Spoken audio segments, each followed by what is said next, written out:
kalau nggak terbukti aku juga berhak lapor balik, tapi aku juga mau bikin LP juga gitu. Biar mirroring katanya, walaupun dia banyak yang ngelaporin ya. Udah ya, pokoknya aku nggak akan gentar. Kalau yang satu untuk yang terlapor adalah FS dan yang satunya masih lidik, ya belum diketahui siapa. Mereka ini udah ngalur ngindur kemana-mana gitu, yang dikatain inilah kena sakit kelamin lah, apalah, itu harus dilaporin karena kalau dibiarin nanti gilanya terusan.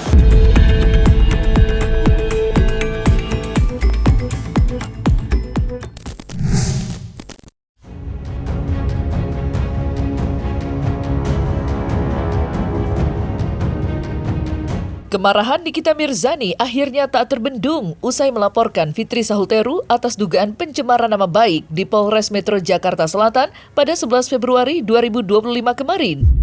Dan hanya berselang sehari atas laporan yang dibuatnya, Nikita kembali menyambangi Polres Metro Jakarta Selatan kemarin malam untuk melakukan BAP.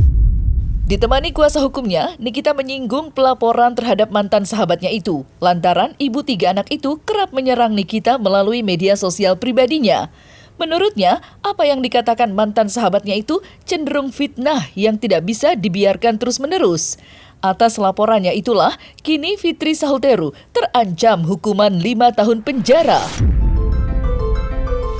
Membuat laporan polisi, tanya ke rumah. Baru berarti membuat laporan baru ya, Kak? Dua. Laporan Langsung baru. Langsung 2. Terkait apa, Kak? Gini, Ya. Boy itu kan orangnya paling nggak suka ngelapor-laporan ya. Pertama, buang waktu. Kedua, ya nanti akan menguras pikiran gua gitu kan ya. Tapi karena ini sudah keterlaluan ya bang, sudah keterlaluan, didiemin terus gitu kan. Ya sudah, mau nggak mau kita lapor ke kepolisian. Atas dugaan apa bang? Mungkin sedikit. Ada pelanggaran undang-undang ITE. Cuman kalau yang dibahasnya tidak menjulur ke fitnah atau ditambah-tambahin nggak masalah. Tapi kan ini udah ngalur ngindur kemana-mana gitu, yang dikatain inilah kena sakit kelamin lah, apalah, itu harus dilaporin karena kalau dibiarin nanti gilanya terusan. Ya, laporan yang dilaporkan oleh NM kemarin ya hadir ke Polres Metro Jakarta Selatan dengan LP 507 dan 508. 2 Romawi kemudian 2025 tentang pencemaran nama baik melalui media elektronik gitu. Itu hanya satu LP ya? Dua LP. Kalau yang satu untuk yang terlapor adalah FS dan yang satunya masih lidik, ya belum diketahui siapa terlapornya. Barang bukti adalah posting dari medsos yang dilihat. Yang jelas ada dugaan tindak pidana pencemaran nama baik yang menimbulkan kerugian. Seperti apa itu berasal dari postingan. Ada postingan-postingan dan juga ada 2 laporan polisi yang dilakukan sama Niki, dan itu yang laporan polisinya itu dua-duanya terkait dengan dugaan tindak pidana pencemaran nama baik yang menimbulkan kerugian. Yang jelas yang dilaporkan itu dalam lidik. Setiap orang kan berhak ya untuk bisa melaporkan apabila ada dugaan-dugaan tindakan pidana ya. Nah ini kan harus juga. Ya tidak serta-merta juga ya, semua laporan ini ditindaklanjutkan tanpa dasar dan fakta bukti yang cukup kuat ya. Apalagi ini kan undang-undang ITE. Dan sekarang udah zamannya kan juga harus sesuai dengan apa juga yang disangkakan kan, jangan sampai menjadi backfire, artinya dia melaporkan segala sesuatu apa yang dilakukan itu tidak kuat unsur-unsurnya, nanti malah menjadi bumerang kan gitu. Kerugiannya miliaran karena itu bisa mengganggu dia, tapi kan harus dibuktikan sama Niki nanti akibatnya itu apa. Nah akibat ini Niki yang tahu, misalnya akibat ini menyebabkan dia terganggu nih pekerjaannya dan sebagainya. Ya udah nggak apa-apa kan, namanya dilaporkan ya.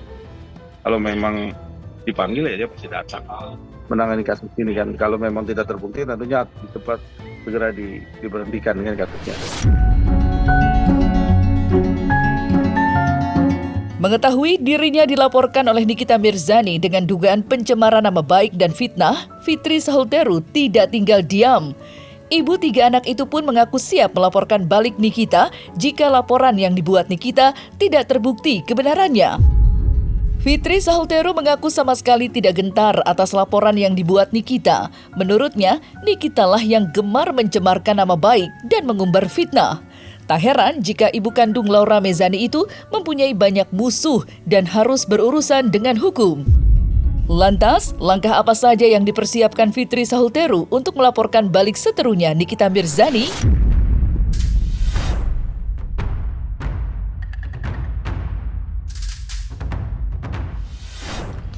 Pokoknya aku minta banget itu laporannya dijalanin. Kalau nggak terbukti aku juga berhak lapor balik, tapi aku juga mau bikin LP juga gitu.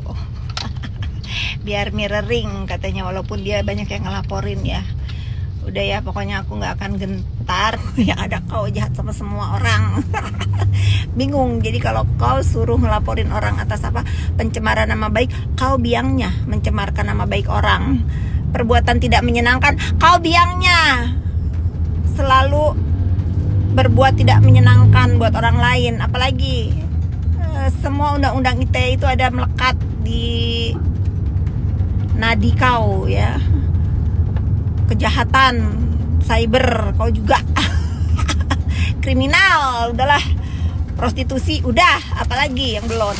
Duh, tuh sampai keguling belanjaan aku, bingung aku ini. Apalagi yang belum orang laporin. Sudah semua, udahlah lengkap kau memang sampah negara. Pokoknya aku tidak akan membiarkan lagi kau memframing diri kau seolah-olah kau itu hebat, seolah-olah kau ditakuti. Gak ada ya. Kau bukan siapa-siapa. Kau rakyat pada umumnya seperti aku, seperti netizen plus 62. Nih, aduh perih mata. Duh. Perih kecelok. Nggak pakai skincare yang lagi ribut ya nih, buatan ini nih, nggak tahu nih beli di mana, dibeliin anakku. Jadi jangan bilang-bilang karena aku bela-bela yang terzolimi karena aku dipakai skincare mereka, nggak ada yang pakai. Aku mau bela-bela aja ya, bela BPOM yang diutus oleh negara dari serangan-serangan manusia tak beradab yang bertujuan untuk menyelamatkan kantong, bener. Pokoknya jangan ya netizen, jangan dipercaya, jangan dikasih vibe lagi seolah dia hebat, biadab. Lagian manusia-manusia sampah, manusia-manusia biadab ini yang biangnya tukang onar, biangnya mencemarkan nama baik orang, kok bisa-bisa bikin laporan pencemaran nama baik. Kalau memang dia melaporkan segala tindakan yang sifatnya adalah ada unsur-unsur pidananya, bahkan juga ini ibaratnya mencemarkan nama baik juga, tentunya dia akan melakukan tindakan yang sama gitu kan, akan juga melaporkan kan gitu. Maka itu nanti saya belum tahu seperti apa, dan bahkan juga sampai saat ini juga komunikasinya masih, kalau memang dia fakta-fakta buktinya sudah dikumpulkan, nanti saya akan lihat seberapa besar ini yang akan disampaikan ke penyidik, tentunya kan seperti itu. Bahkan ada beberapa poin-poin yang nanti juga kita akan lihat dan kita analisa ya seperti apa ya. Kali ini bisa unsur-unsur ini ya untuk dijadikan ini laporan. Tanya aja sama Humas Polres Jaksa. Sudah dibenarkan sih tadi melaporkan inisial FS itu sendiri dari Bu Humas sendiri. Bukan satu orang sih, ada beberapa akun juga yang memang sudah di tracking, ternyata itu adalah suruhannya. Gue tahu kalau itu pasti disuruh karena dari kata-katanya, bahasanya itu seperti gue zaman masih berteman dengan dia.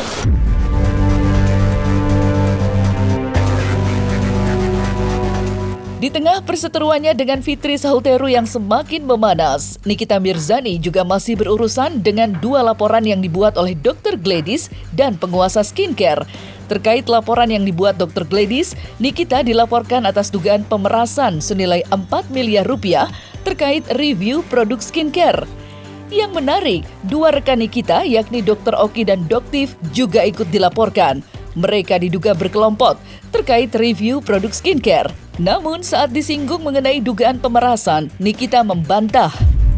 Lantas, seperti apa kronologis kejadian yang menyebabkan Dr. Gladys melaporkan Nikita Mirzani? Dan seperti apa reaksi Nikita?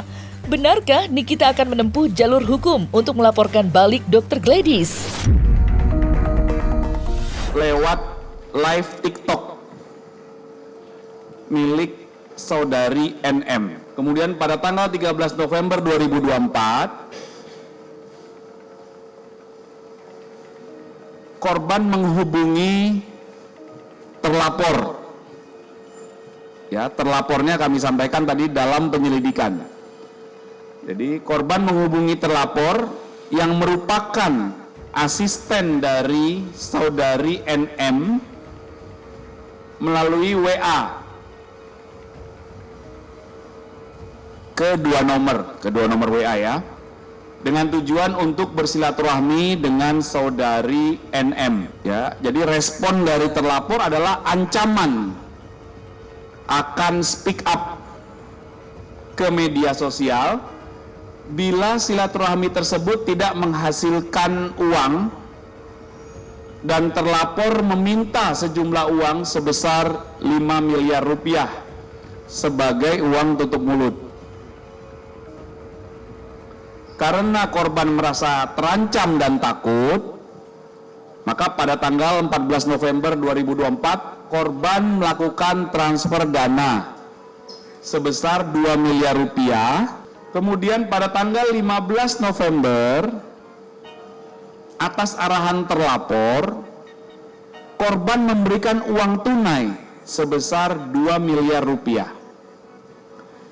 Atas kejadian tersebut, korban merasa telah diperas dan mengalami kerugian sebanyak 4 miliar rupiah. Klien kami itu adalah korban dari dugaan tindak pidana oleh inisial NM dan kawan-kawan yang diduga kuat melakukan perbuatan tindak pidana dengan pasal 27B ayat 2 Undang-Undang ITE nomor 1 tahun 2004, kemudian pasal 368 Kitab Undang-Undang Hukum Pidana, kemudian pasal 3, 4, dan 5 Undang-Undang nomor 8 tahun 2010 tentang tindak pidana pencucian uang.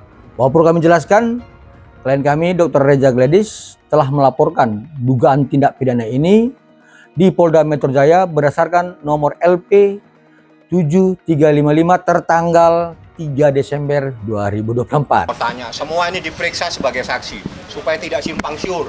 Semua diperiksa sebagai saksi. Tidak ada diperiksa selain sebagai saksi. Di dalam setiap proses hukum itu adalah proses pembuktian. Jadi kita juga bisa buktikan adanya sebuah kejadian tersebut tidak seperti apa yang dilaporkan. Misalkan ya kalian dipanggil sama gue gitu ya, sini mau duit nggak? Abis lo ambil duitnya, terus lo diteriakin maling. Nah, gitu. Itu ya, kurang lebih begitulah ya. Gitu. Tapi kan shock nggak sih dengan laporan ini? Biasa aja, nggak shock lah biasa. Itu ya, di dalam unsur pemerasan itu pasti ada ancaman. Yang kedua, tidak mungkin ada komunikasi, oke, yang terbaik sekian. Ini sebetulnya adalah endorse ya. Saya buka saja dalam percakapan itu terbukti dia minta tolong dalam tenggang waktu 1 tahun, dia cari-cari. Bagaimana caranya bisa ketemu Niki? Niki bisa ceritakan itu.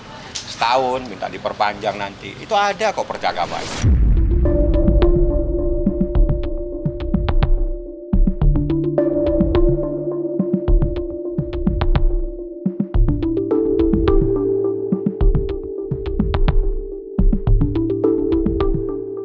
Nah, selesai sudah Cumi Lovers, saksikan terus Cumi Camp In Depth, kabar lengkap, mendalam, dan akurat dari narasumber terpercaya.